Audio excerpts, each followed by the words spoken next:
Donc, ce que je vous disais, c'est ce qu'on veut, c'est une implantation officielle de la grille, mais c'est aussi l'idée de pouvoir, dans les DDE, pouvoir dissocier la grille d'évaluation et interprétation critérielle des épreuves comme elles le sont actuellement. Elles font partie des grilles, de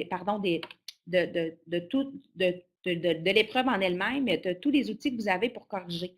Donc, avec le corrigé, l'outil de collecte de traces, l'outil de consignation et la grille d'interprétation critérielle.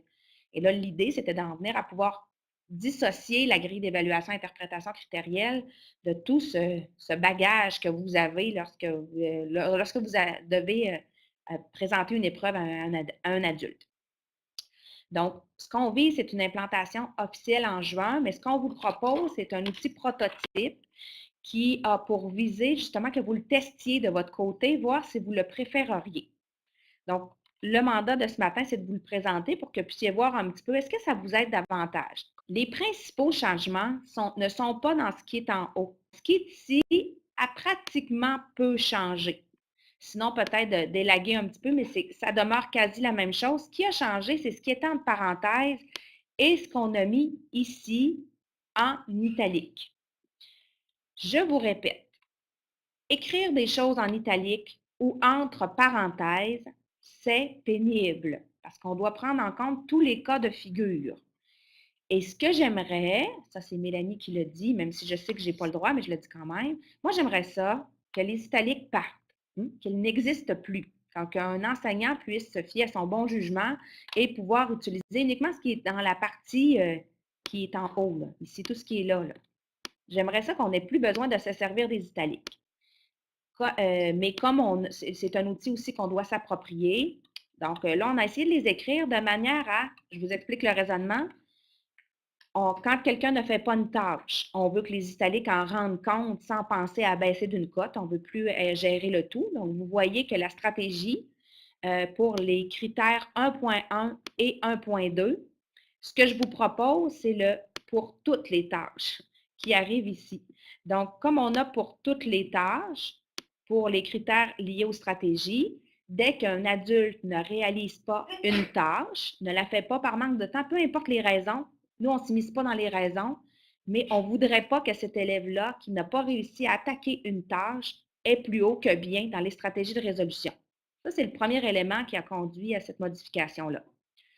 Le deuxième élément, c'est la gestion du blanc. Parce que ce que j'avais remarqué en vous écoutant, puis en analysant aussi les propos des participants de la cohorte 2, c'est qu'on maintenant, j'avais l'impression qu'on en était venu à toujours mettre du rouge. On met du rouge. Qu'on ait des traces qu'on n'en ait pas, dès qu'on ne le voit pas, on met du rouge.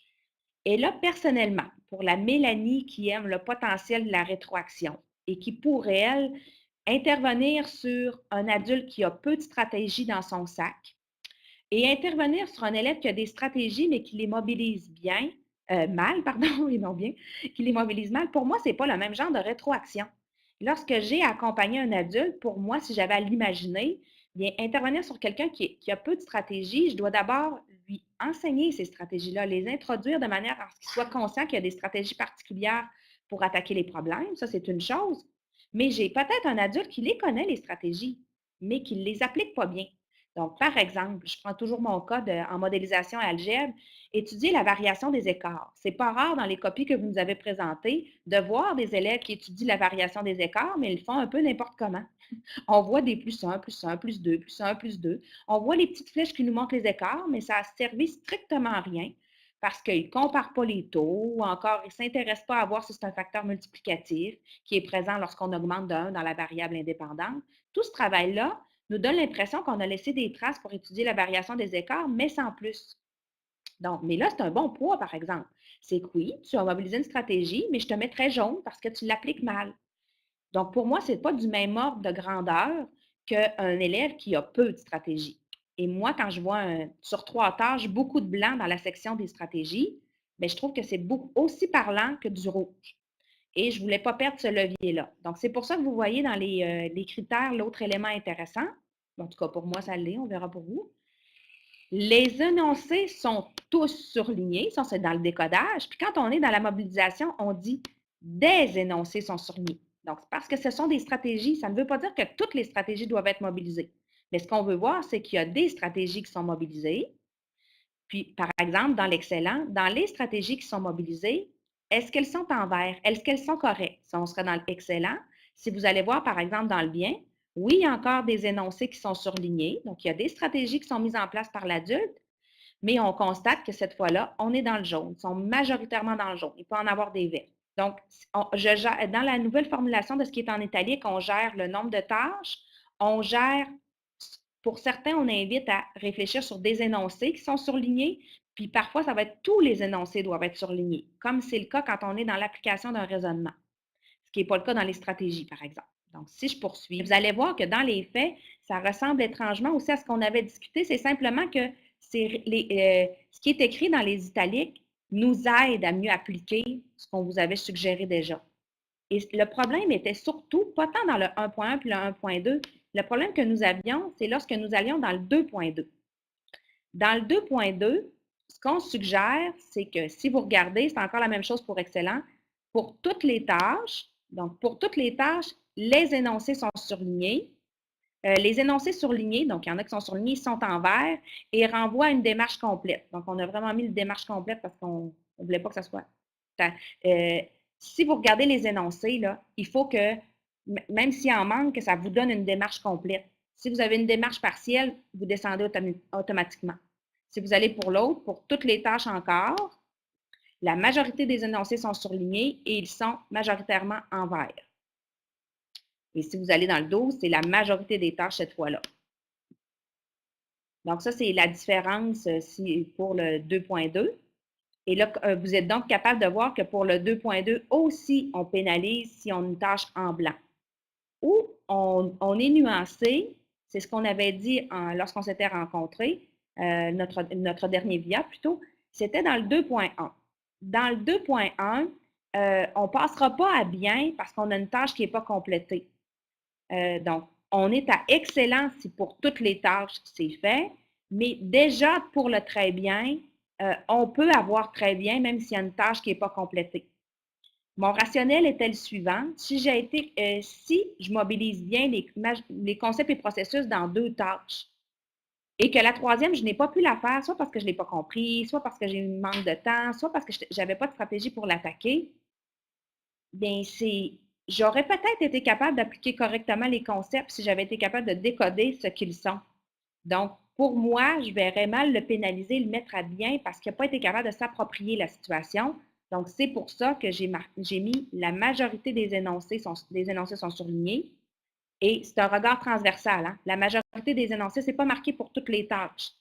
C'est marqué la majorité des énoncés que je regarde sont surlignés et ils sont majoritairement en vert. C'est la nuance qu'on y a appliquée. C'est le même raisonnement pour le troisième. Le 2.3, vous allez remarquer que c'est la même chose. Pour avoir le excellent, pour le 2.3, c'est censé être la même logique. Pour toutes les tâches réalisées, ça, c'est le excellent. Puis, on est censé permettre ici, même s'il y a une tâche qui n'est pas faite, que la démarche, si la démarche est structurée, elle est claire, il peut avoir le 4. Là, je vois mal, c'est ah non, c'est bien écrit, pardon, c'est moi qui l'aurais le mal. C'est pour les tâches réalisées. Pour celles qui ont été faites auprès de l'élève, si la majorité des énoncés sont surlignés en vert, bien, il peut avoir son 4. Donc, même si ici, il pourrait même avoir 5, même s'il a fait 2 tâches sur 3, pour les tâches qu'il a réalisées, si tous les énoncés sont en vert, dans ce cas-là, il peut avoir son 5 sur 5 dans ce cas-là, même s'il a fait 2 tâches. Notre raisonnement était, si je suis capable d'appliquer correctement les conventions mathématiques pour 2 tâches, on peut croire que je l'aurais fait pour la troisième tâche aussi. C'est un peu notre logique pour cet élément-là. Évidemment, nous vous le répétons, on vous propose quelque chose, mais si vous vous rendez compte à l'usage qu'il y a encore des soucis, vous nous le dites. Le but, c'est vraiment de l'améliorer pour que, en juin, celui qui sera officiel, si on est pour le changer, qu'il vous convienne. C'est vraiment ça notre idée. En fait, je voulais compléter le propos de Mélanie par rapport à ça. C'est ça, on veut bien que vous testiez ce nouvel outil-là parce qu'on le pense plus adéquat par rapport à ce que vous avez comme grille présentement. Mais moi, j'ai fait des démarches et je continue de faire des démarches pour que il y ait des nouvelles DDE. Vous savez, on en avait déjà parlé, là, que toutes les DDE soient pour des épreuves d'une durée de 3 heures. Donc, ça va bon train, mais étant donné qu'on ne peut pas changer des DDE comme ça, un peu n'importe quand, durant l'année scolaire, ça serait, les nouvelles DDE avec d'autres petits ajouts aussi qui m'ont été demandés là, seraient déposés, le 30 juin et ce que j'aimerais fortement, c'est que cette nouvelle grille-là soit également incluse, dans la DDE. Donc, il faut un arrimage aussi avec, les gens de BIM, là, de la CRIX, pour être capable de s'assurer que, la nouvelle grille soit uniforme, là, pour de la troisième à la cinquième secondaire et puis que ce changement-là soit fait pour toutes les épreuves, là, qui vont, être, dans le fond, offertes, dans les centres dès le 1er juillet 2018. Donc c'est ce que je voulais ajouter par rapport à ça. C'est tout.